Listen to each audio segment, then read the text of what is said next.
Okay, so Denmark is a country that I was taken to when I was held captive. And even though they kidnapped me, I'm making the claim that Denmark is one of the most influential Nordic countries. And I'll support this claim by using the recipe strategy, talking about Denmark's religion, economy, culture, the inventions they created, the politics of the country, and the environment. We'll start with religion. 86% of the population belongs to the Evangelical Lutheran Church, which has for centuries been supported by the state and is considered the national church.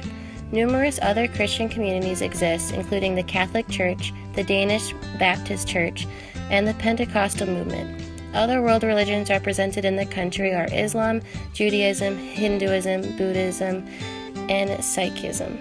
Recently, religious groups celebrating old Viking gods have emerged.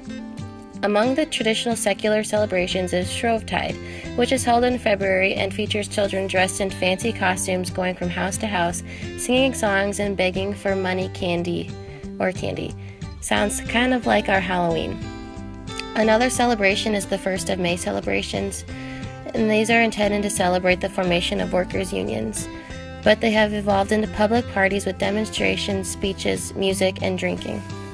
St. Hans is a midsummer celebration held on June 23rd that features singing, speeches, and a traditional bonfire at which a doll symbolizing a witch is burned.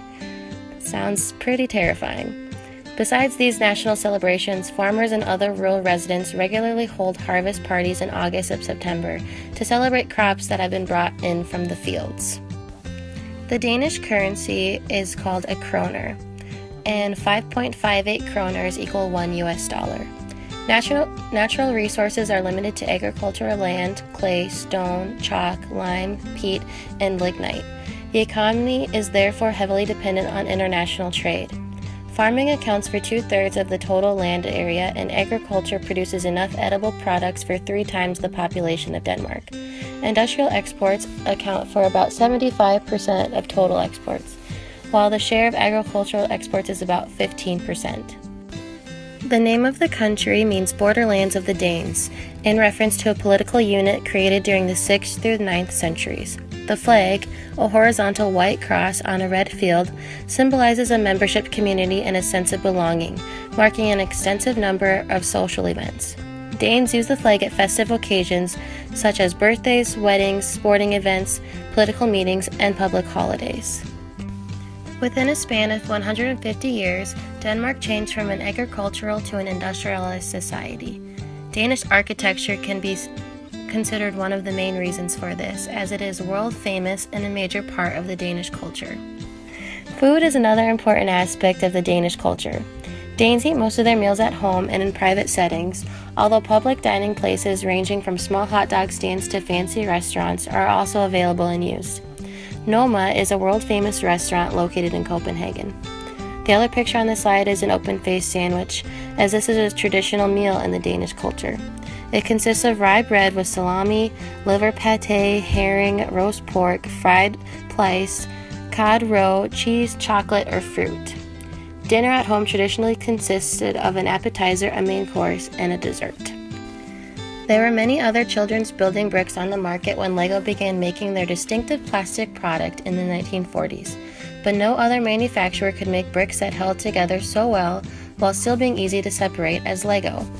In 1958, the company attained a patent for the design of the brick, and since that time, the product has gone through the roof. Today, it is estimated that there are around 300 billion LEGO bricks in use around the world. Hans Christian Andersen was a Danish author, best known for writing children's stories, including The Little Mermaid and The Ugly Duckling. And of course, you can't forget about the Danish pastry. The political system of Denmark is that of a multi-party structure, where several parties can be represented in parliament at any one time.